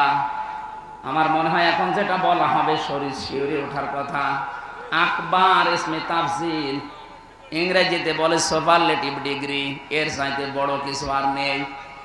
আল্লাহ বলেন, আমার যে একটা দৃষ্টি আছে, আমার এই দৃষ্টিভঙ্গিতে পৃথিবীর বড় জালেম আমার বান্দাদের ভেতরে ওই লোকটা যার কাছে কোরআনের জ্ঞান থাকার পরেও দুনিয়ার স্বার্থে গোপন করে রাখে। এটার যে এতদিন গোপন করে রেখেছে, এতদিন আমরা বলতে পারি না। এখন তো দেখতে পাচ্ছি এই ফরিদউদ্দিন মাসুদ, রুহুল আমিন, এরা গোপন করে রাখতো। কোরআনে কারিমের জ্ঞান গোপন করতে এমন জায়গায় পৌঁছিয়েছে, এ পৃথিবীর স্বীকৃত জালেম যে 6 জনের তালিকা আছে, আপনি ইন্টারনেটে সার্চ দেন, 6 জনের নাম পাবেন। পৃথিবীর সব চাইতে বড় জালেমের তালিকায় যিনি পালিয়েছে তার নাম আছে। আর তারে আপনি উপাধি দিলেন কওমি জননী। এই জন্য দিয়েছিলেন যে আপনি নৌকা মার্কায় ভোটে দাঁড়াবেন নড়াইল থেকে। আমার মনে হয় আল্লাহ এত ঘৃণিত করে দিয়েছে এই মার্কাকে। এ বাংলাদেশে এখন যদি কেউ নৌকা মার্কা না নিয়ে কুকুর মার্কা নিয়ে দাঁড়ায়, তাও পাস করবে। হ্যাঁ, সারা দেশে ঘুরে আমি এটা দেখছি, ঘৃণিত করে দিয়েছে আল্লাহ। তাও তো এখনো ইতিহাস সেরকম লেখা হয়নি। ইতিহাস যখন লেখা হবে 50 বছর 100 বছর পর, তখন দেখবেন যে মানুষগুলো 15.5 বছর জুলমের সাথে জড়িত ছিল, ওই মানুষগুলো ইয়াজিদের মতো ঘৃণিত হয়ে যাবে। ইয়াজিদ ওই জামানায় জুলুম করেছিল, কিন্তু কেউ ওই সময় ইতিহাস লিখতে পারে নাই ভয়ে, কিন্তু ইতিহাস লেখা হয়েছে না হয়নি? এমন ভাবে ইতিহাস লেখা তামাম দুনিয়ার মুসলমানেরা এখন পড়ে আর ওরে আগে গালি দেয়। অথচ নামটা খারাপ না, ইয়াজিদ অনেক সুন্দর নাম। ওরা নামটাই আল্লাহ গালি বানিয়ে দিয়েছেন। এখন যাদের নাম সুন্দর সুন্দর, হাসিনা মানে সুন্দরী। আপনি আরবি গ্রামার নিয়ে আসে, আরবি অভিধানে লেখা দেখবেন হাসিনা মানে সুন্দরী, আর হাসানা মানে কল্যাণ। একটু জবরটা পাল্টিয়ে গেলে আমরা কল্যাণ পেতাম, কিন্তু এমন জিনিস পেয়েছি সুন্দরী। এই সুন্দরী নাম থাকবে না, দেখবেন হয়তো 50 বছর 100 বছর পরে ইতিহাস লেখা হবে 15.5 বছরের জুলুম নিয়ে। তখন এই নামটাকে আল্লাহ ইয়াজিদের মতো ঘৃণিত করে ছেড়ে দেবে। আজ আমরা অনেকে 15.5 বছরে পাগলের আচরণ করেছি, কারণ কিছু বলার ছিল না। জুলুম হয়নি তা না, জুলুম 1500 বছর আগে বিশ্ব নবীর প্রতি যেমন জুলুম হয়েছিল, আয়না ঘরের মাধ্যমে ওই জুলুম ছাড়িয়ে গেছে। নবীজিকে তো 3 বছর আটক করে রেখেছিল শিয়াবে আবি তালিবে, আর ব্যারিস্টার আরমানকে, আমান আজমিকে 10 বছর 8 বছর করে মাটির নিচে রেখে দিয়েছে। আয়ামে জাহিলিয়াত শুধু কিতাবে পড়েছি, এই 15.5 বছরে আমি জাহিলিয়াত দেখলাম। এজন্য ইতিহাস লেখা হবে ইনশাআল্লাহ। তখন আপনি কোথায় যাবেন? আপনাকে ঘৃণিত করে ছাড়বে। বাদশাহ হাজ্জাজ বিন ইউসুফ, এই লোকটার ইতিহাস পড়েছি, খুব জালেম ছিল। লোকজন এসে একদিন বলছে, বাদশাহ নামদার, আপনার জন্য তো আমরা বাইরে যেতে পারি না, মানুষ শুধু গালি দেয়, আপনি নাকি জালেম। গালি দেয়। ছদ্মবেশ নিয়েছে একটা, দাড়ি মাড়ি লাগিয়ে বিশাল আশাল পোশাক পরে বাইরে গেছে, দেখি কে গালি দেয়। রাস্তায় বের হয়ে দেখছে একটা গ্রাম্য মানুষ, বোঝাই বেটা বাদশাহ হাজ্জাজ বিন ইউসুফ লোকটা কেমন। চুপ করে, জালেম। কি কেমন বলছো? জালেম। বারবার জালেম শুনে ওর গেছে মন খারাপ হয়ে, রাগ হওয়ার পরে বলছে, বেটা আমারে চেনো? বলছো না, আমি সে হাজ্জাজ। লোকটা চিন্তা করছে, আমার তো মাথা থাকবে না। ডাক দিয়ে বলছে, বাদশাহ আপনি আমারে চেনেন? না, আমি এই গ্রামের ওই লোক যার মাসে 2 দিন মাথা খারাপ হয়, আজকে তার 1লা দিন। পাগল। কার কাছে জিজ্ঞাসা করলো? ওই দিন পাগল বলে বেঁচে গিয়েছে। আমরা ওই 15.5 বছরে পাগল বলেই বেঁচেছিলাম, নাই তো আমাদের অবস্থাও দেলাওয়ারের মতো করত। আমার রিমান্ডে 10 দিনের ভেতরে মনে হয় 8 দিন জিজ্ঞাসা করেছে যে দেলাওয়ার সাথে ছবি, তার মানে তুমিও ওই পর্যায়ে। সম্মানিত ভাইরা, ইতিহাস লেখা হবে। সেই কয়েকজনের কারণে এই দেশটা আজ রসাতলে চলে গেল। আপনি দেখবেন এদের নাম যত সুন্দর হোক, আল্লাহ ঘৃণিত করে ছেড়ে দেবে। এইটা ইতিহাস। কারণ ইতিহাসের কসম দিয়েছেন আল্লাহ, ওয়াল আসরি, ইতিহাসের কসম, এটা থাকবেই, এটা নীরব সাক্ষী। হয়তো 100 বছর পরে এখানে আমরা কেউ থাকবো না, সব মাটির নিচে যাব। নতুন যারা আসবে, এই জমিন যারা চাষ করবে, তারা এই নামগুলো দেখে ঘৃণা ছড়াবে আর বরদোয়া করবে। কথা বলেন ঠিক কিনা? এই জন্য জ্ঞান অনুযায়ী যারা আমল করে না, বুঝতে হবে তাদের ইমানও সমস্যা আছে। তাছাড়া কোরআনের আয়াত কি মিথ্যা হওয়ার মতো? আমি যে আয়াতের দলিল দিলাম সূরা মুজাদালা 11 নম্বর আয়াত শেষের দিকে আছে। আল্লাহ পাক বলেন, যাদের ঈমান আছে আর যারা ইলম পায় তাদের মর্যাদা বাড়ে। অথচ এই 2 জন মানুষের নাম বললাম শুধু না, আরো আছে, বহু জ্ঞানী আছে, জেনারেল শিক্ষিত আছে, তাদেরও জ্ঞান আছে, তাদের ঈমান আছে, আমরা দেখতে পাই। সুতরাং যাদের মর্যাদা দুনিয়া আখিরাতে বাড়ে না, বুঝতে হবে আর ঈমানও সমস্যা, ওর জ্ঞান অনুযায়ী আমল হচ্ছে না। আল্লাহ আমাদেরকে ওই রকম যেন না বানায়, বলেন আমিন। এই জন্য যারা আসলেন তাদের শ্রদ্ধা, সম্মান এবং দোয়া করছি। তাদের ঈমান এবং জ্ঞান অনুযায়ী যারা আমল করেন, এদের মর্যাদা আল্লাহ যেন দিন দিন আরো বাড়িয়ে দেয়, বলেন আমিন। সামনে বসা মুসলমান ভাইরা, পর্দার আড়ালের সম্মানিতা মা এবং বোনেরা, প্রশাসনের ভাইরা, প্রাণ প্রিয় ঠাকুরগাঁওবাসী, আল্লাহর দরবারে শুকরিয়া জানাচ্ছি যিনি আমাদেরকে মুক্ত জীবনে ফিরে আসার সুযোগ দিয়েছেন। যদিও ষড়যন্ত্র এখনো থামেনি, এটা চলছে। কথা বুঝতেছে না? এখনো থামেনি। জালেমরা মরণের আগ পর্যন্ত থামে না, এইটাই পৃথিবীর ইতিহাস। এই জন্য হযরত নূহ আলাইহিস সালাম শেষ পর্যন্ত আর সহ্য করতে না পেরে বরদোয়া করেছিলেন।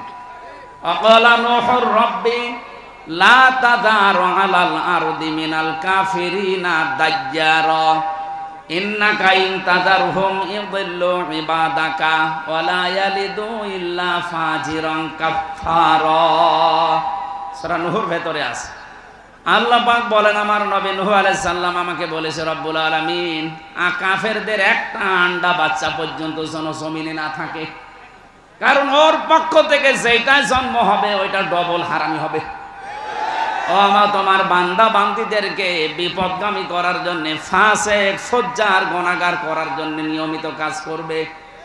এই জন্য জালেমদের জন্য বরদোয়া এসে যায়। নবী যেহেতু বরদোয়া করেছে, আমরা যদি নবীর উম্মত হয়ে দাবি করি আমাদের এমনি আসবে। ওই জামানায় তারা 950 বছর দাওয়াতি কাজ করে ফল পেয়েছিল জুলুম, অত্যাচার, নির্যাতন।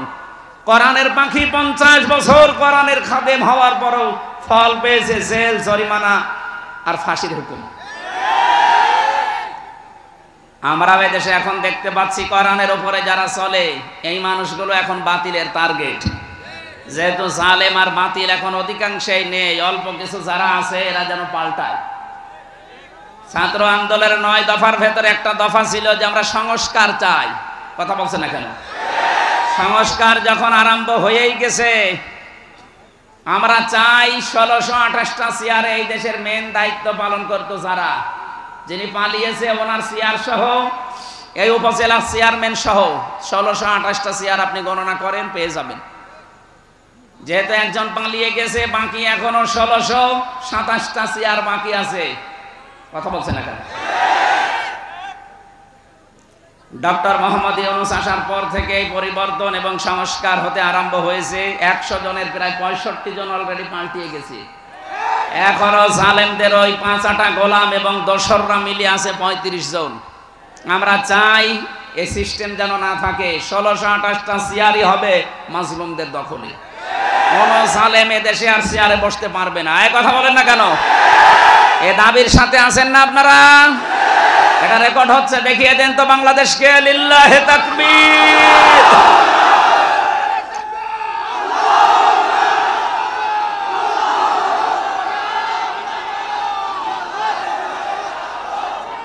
আলহামদুলিল্লাহ। ভাই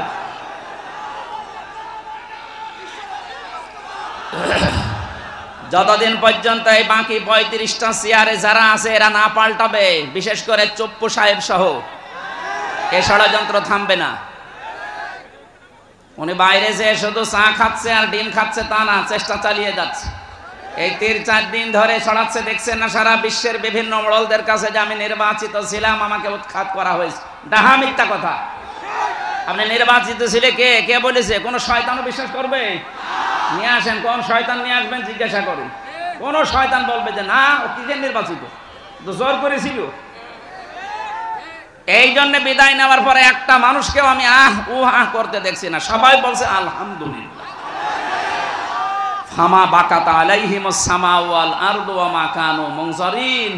সূরা দোকানের ভেতরে 29 নম্বর আয়াত। আল্লাহ বলেন জালেমের পতন যখন হয়, আসমান আর জমিনে কেউ করে না, কান্নাও করে না, সবাই একটা আওয়াজ দেয় যে আলহামদুলিল্লাহ। আন্তর্জাতিক অপরাধ ট্রাইব্যুনাল বানিয়ে, যদিও এটা আন্তর্জাতিক মানের না, তারপরও বানিয়ে প্রসিকিউটর যারা ছিল, একটা লোক মারা গিয়েছিল আমি যখন রিমান্ডে ছিলাম তার কিছুদিন আগে। কি নাম ছিল যেন? হ্যাঁ, না না না, মারা গেল এই যে 20 সালের আগে।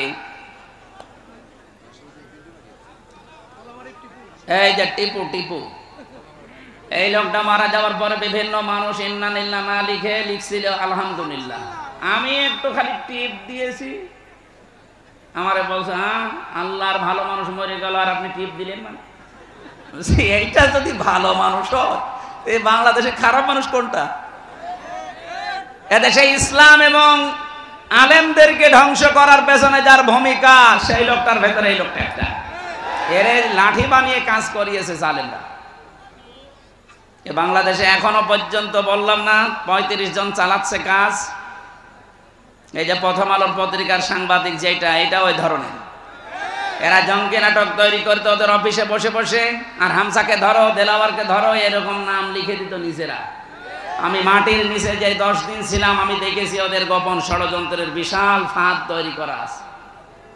ওরা আমার চোখ বেঁধে নিয়ে যেত, তাতে কি, কিছু মানুষ ওখানেও পেয়েছিলাম, হুজুর আমরা ওয়াজ শুনি। আরে শয়তান, ওয়াজ শুনি, ওয়াজ যদি শরীর আমার একটু উপকার করেন, একটু চোখটা খুলে দেন, অন্তত আশপাশে কি আছে দেখি। দেখতাম এই দেওয়ালের পাশে লেখা আছে মোবাইল নাম্বার দিয়ে, যে ভাই যদি বাইরে যেতে পারেন আমার এই নাম্বারে জানিয়ে দেবেন যে হ্যাঁ আমি এখনো বেঁচে আছি। কেউ 5 বছর, 7 বছর, 10 বছর, 12 বছর, 14 বছরের মানুষ আমি পেয়েছি। আমার মনে হয় ওই সময় ওই এম ইলিয়াস আলী বেঁচে ছিল, কিন্তু ওনারে আর দুনিয়ার মুখ দেখতে দিল না, ওনারা বিদায় করে দিয়েছে। যেটা বলছিলাম, এই যে এই সমস্ত মানুষগুলো মারা যাওয়ার পর কেউ ইন্না লিল্লাহ পড়ে না, আফসোস করে না, সবাই বলে ঠিক হয়েছে। তা আমি এইরকম জীবন কেন এই ছোট্ট জীবনে গঠন করব যে আমি মারা গেলে মানুষ আরো আলহামদুলিল্লাহ পড়বে? আমি এমন জীবন তৈরি করব কোরআনের পাখির মতো, বিদায় নিতে দেরি, লক্ষ লক্ষ মানুষেরা কান্না করতে দেরি হবে না। শুধু ফাঁসির রায় দিয়েছে এ কথা শুনে 107 জনের উপরে জীবন দিয়েছে এই দেশে। আপনি পালিয়ে যাওয়ার পরে তো একজনের জীবন দিল না। তার মানে বোঝা যাচ্ছে আল্লাহর কাছে মর্যাদার দিক থেকে আপনার চাইতে কোরআনের পাখি অনেক উপরে আছে। রিমান্ডে সবচাইতে বেশি খালি গালি দিত আল্লামা সাইদিকে আর মামুনুল হককে। এদের নাম ধরে, বাবার নাম ধরে মা মাতাল তুলে এমন গালি দিত, আর মোবাইলের ভেতরে যুবতী মেয়েদের কণ্ঠ নিয়ে আল্লামা সাইদের কণ্ঠ লাগিয়ে আমারে শোনাতো, দেখ স্বামী স্ত্রীকে কথা বলো ওই রকম কথা উল্টা পাল্টা। 8-10 মিনিট আমারে শুনিয়ে বলতো, এই যে তোমাদের বড় হুজুর এই করে, তুমি বিশ্বাস করো না করো না? আমি বললাম না, এই আমার বিশ্বাস হয় না, এটা এডিটিং করা। তোমার তো বিশ্বাস হবে না, বিশ্বাস আমাদের হয়। আমাদের বিশ্বাস তো আপনার হবে। এখন সব চারিদিকে ওরা, আমি মাঝখানে একা একা কি বলবো, এর চাইতে কিছু বললেই দেবে মায়। তাও বলতো যে পিটা, আমারে বলতো দেলাওয়ারকে, মাসুদকে এই ঘরের ভেতরে আমরা ফুটবলের মতো লাথি দিয়েছি, আল্লাহ এখন তাদেরকে ফুটবল বানিয়েছে। এই কাউন্টার টেররিজমের যেই কয়টা দায়িত্বে ছিল, মনিরুল শাহ, আসাদুজ্জামান, আব্দুল মান্নান, শেখ ইমরান, নামগুলো সুন্দর। মনিরুল ইসলাম দেখেছেন না কেমন সুন্দর নাম? এটা টাটকা নির্ভেজাল শয়তান। আমার তো মনে হয় জীবনে আমি শয়তান দেখিনি, যদি দেখতাম তো ওই রকমই হতো। ওর চেহারা আমি সেট করে দিয়েছি। মাঝে মাঝে শয়তান দেখতে মনে চাইলে ওটা দেখি, আরে শয়তান এইছে, একেবারে চেহারাটা আল্লাহ শয়তানের মতো বানিয়ে দিয়েছে। অথচ সেই জায়গায় ছিল সে যেভাবেই যাক, ওখানে থেকে অনেক ভালো ভালো কাজ করতে পারতো। অথচ জঙ্গি নাটক সাজিয়ে এদেশের হাজারো মানুষের জীবন জাহান্নাম বানিয়ে দিয়েছে এই লোকটা। একে যেন ছাড় দেওয়া না হয়। যারা দায়িত্বে আছেন, আমরা আর কিছু চাই না, এইরকম যারা বিষ, এদেরকে যেন ছাড় দেওয়া না হয়। এদেরকে যদি ছেড়ে দেন, আগামীতে যারা আসবে তারা কিন্তু মনে করবে না এরকম করলে ছাড় পাওয়া যায়, তারা এগুলো করবে। আজ অনেককে দেখছি বলছে এদের মাফ করে দিন। আরে ভাই, মাফ পাওয়ার কিছু পদ্ধতি আছে। আপনি আন্দাজে আস্তাগফিরুল্লাহ পড়লে মাফ হয় না। আমি আপনাদেরকে যেহেতু বাঁচাতে চাই, এই জন্য হাদিসটা বলছি, কয়েক মিনিট খুব স্থিরভাবে শুনবেন।